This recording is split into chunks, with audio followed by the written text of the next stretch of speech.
ပါဘာသာဟောလိမြန်မာရဲ့ main case ပါမီလာ9ရက်နေ့နောက်ဆုံးကြသိထားရတဲ့ transfer news ကိုဖော်ပြပေးချင်ပါတယ်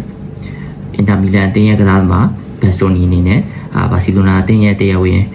အပြောင်းရွှေ့ကမ်းလှမ်းလာမှုကိုစောင့်မျှော်နေတယ်လို့သိရပါတယ်သူအနေနဲ့ဘာစီလိုနာအသင်းရှိရာတရားဝင် offer ရရှိတာနဲ့တပြိုင်နက်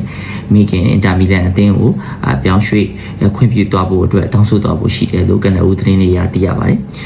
Sporting Department သူတို့ပြင်အကစားဒါရိုက်တာဒီကိုတယောက်ထဲစီရမဟုတ်ဘဲနဲ့ဒီပြဟန်စီဖလက်ရှိကနေပြောင်းရွှေ့အတွက်မီးစိမ်ပြမှုကိုလိုလားနေတာဖြစ်ပါတယ်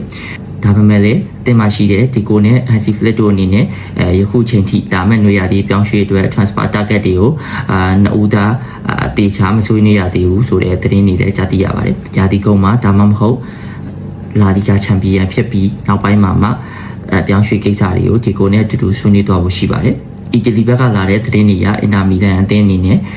ယူရိုတန်60ကနေတန်80လောက်ထိလို့ရှိနေပါတယ်။ဘာစီလိုနာအသင်းအနေနဲ့ကတော့ဆိုပါငွေကြေးပမာဏထက်နှိမ့်ကျတဲ့အပြောင်းရွှေ့ရေးတစ်ခုနဲ့သာကန့်လန့်သွားဖို့ရှိပါတယ်။အထူးသဖြင့်ယူရိုတန်40ကနေတန်50အတွင်းလောက်သာအသုံးပြုဖို့ရှိပါတယ်။ဒါပြင်ဘာစီလိုနာအသင်းဘက်ကပြောင်းရွှေ့ရေးတချို့နဲ့အတူ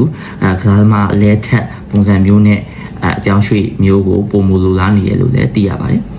ဘက်စတိုနီကတော့အင်တာမီလန်အသင်းမှာဆက်ရှိနေဖို့အတွက်ဝင်မလေးပေမဲ့လည်းဘာစီလိုနာအသင်းဘက်ကကမ်းလှမ်းလာခဲ့ရင်တော့ပြောင်းရွှေ့လက်ခံသွားဖို့အတွက်အသင့်ရှိနေပါတယ်။ထူးသဖြင့်တခြားအသင်းတွေထက်ဘာစီလိုနာအသင်းကသူပြောင်းရွှေ့ခြင်းတဲ့တခုတည်းသောအသင်းဖြစ်တယ်လို့လည်းကနဦးသတင်းတွေအရသိရပါတယ်ခင်ဗျာ။